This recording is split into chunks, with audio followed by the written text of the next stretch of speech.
If you haven't heard about Anchor, it's the easiest way to make a podcast. Let me explain. It's free. There is a creation tool that allows you to record and edit your podcast right from your phone or computer. Anchor will distribute your podcast for you so it can be heard on Spotify, Apple Podcast and many more. You can make money from your podcast with no minimum listenership.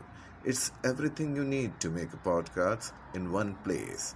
Download the free Anchor app or go to anchor.fm to get started.